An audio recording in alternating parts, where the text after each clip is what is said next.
Улсын ерөнхий прокурорын газраас эхний хагасжилт хийж гүйцэтгэсэн ажлын тайлан болон 2016 оны улсын хурал орон нутгийн сонгуулийн үеэр гарсан гэмтэргийн шинжтэй гомдол мэдээллийн шийдвэрлэлийн талаар өнөөдөр сэтгүүлчдэд мэдээлэлээ.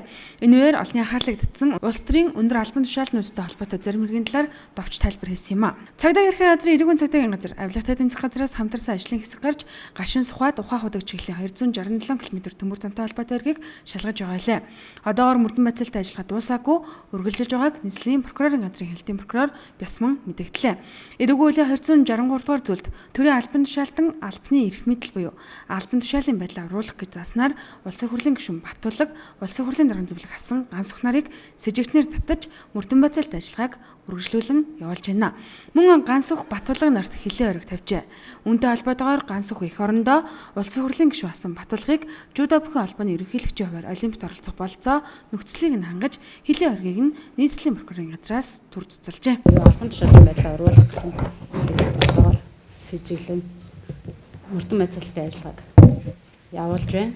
Одоо энэ хэрэг мөрдөн байцаалтын шатанда авилгатай тэмцэх газар эрүүгийн цагдаагийн газрын хамтарсан ажлын хэсгийн мөрдөн байцаалтын шатанд шалгагдаж байна.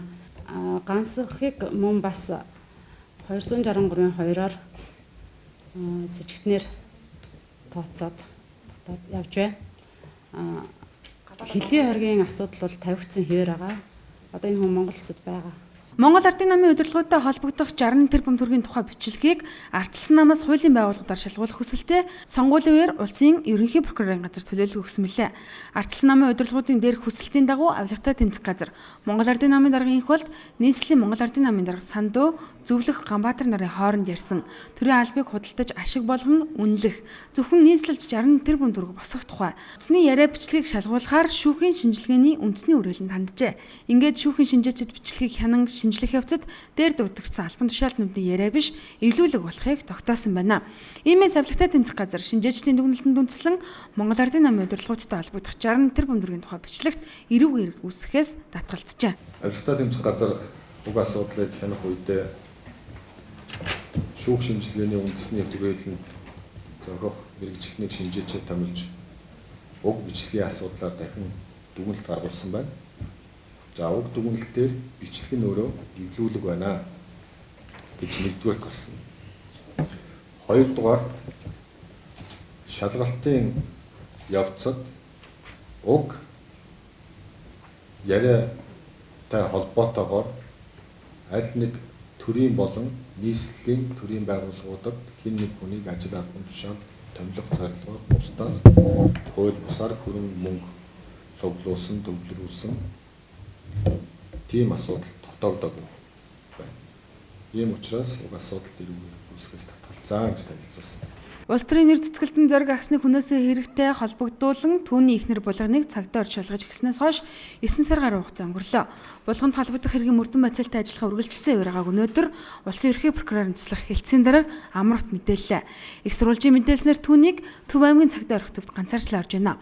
Прокурорын байгууллагаас хийсэн тайлбараар зориг агсны хүнээсээ эрхт булганаас гадна нэг бус хүнийг шижигтнэр татаж саатуулан байцааж эхэлжээ. Гэхдээ дээр хэрэг нь нууцсан зэрэгтэй учраас үүнээс илүү мэдээлэл өгөхгүй гэдгийг амар утгаар учруулсан. Өөр нэг их сурвалж булганы өмгөөллийн үйл ажиллагааг хэвэн явагдаж байгааг дурдаад тагнуулын ажилтнууд түүнийг байцааж эхэлснийг онцлсан юм а.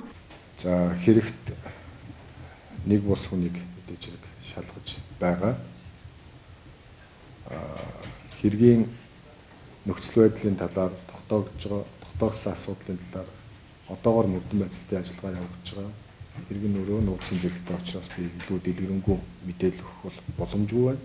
Монгол улс 9 улстай хийсэн ялдан шилжүүлж авах гэрээнийхээ өрөөнд энэ оны эхний 7 сарын байдлаар бүгд найрамдагчдад оролцож ялагдж байсан нэг ялдан шилжүүл авч 5 ялтны хүсэлтийг хянаж 4 хүсэлтийг шаардлагатай материалыг бүрдүүлэн холбогдох байгууллагуудад уламжилсан байна.